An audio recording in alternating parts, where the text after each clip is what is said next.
સુરતમાં છેલ્લા 3 દિવસથી વરસી રહેલા અનરાધાર વરસાદથી ખાડીપુરની સ્થિતિ સર્જાઈ છે। નીચાણવાળા વિસ્તારોમાં ઠેર ઠેર પાણી ભરાઈ ગયા છે, જેના કારણે જાણે સુરત મહાસાગરમાં ડૂબ્યું હોય તેવા દ્રશ્યો ડ્રોન કેમેરામાં કેદ થયા છે।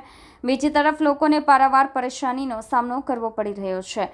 પૂરમાં ગરકાવ થયેલા સુરતના પર્વત પાટિયાથી ગોડાદરા સુધીના રોડના દ્રશ્યો બિહામણા સાબિત થઈ રહ્યા છે। રસ્તાની બંને તરફ પાણી જ પાણી જોવા મળી રહ્યું છે। કમર સુધીના પાણીમાંથી લોકો પસાર થવા મજબૂર થઈ રહ્યા છે। માધવબાગ, કૃષિ વિહાર, નંદનવન, વૃજભૂમિ, શ્રીવર્ધન, સત્યમ શિવમ અને સુમન આવાસમાં રહેતા લોકો પાણીમાં ફસાયા છે। કાપડના વેપારીથી લઈને જુદા જુદા વેપાર સાથે સંકળાયેલા લોકો આજે પોતાના વ્યવસાય સ્થળે જઈ શક્યા ન હતા। આ વિસ્તારમાં લગભગ 5000 જેટલા ઘરના 15 થી 20,000 લોકો પાણી વચ્ચે કેદ થયા છે। બાળકો 3 દિવસથી શાળાએ જઈ શક્યા નથી। ખાડીપુરની સ્થિતિથી લોકોમાં ભારે રોષ જોવા મળી રહ્યો છે।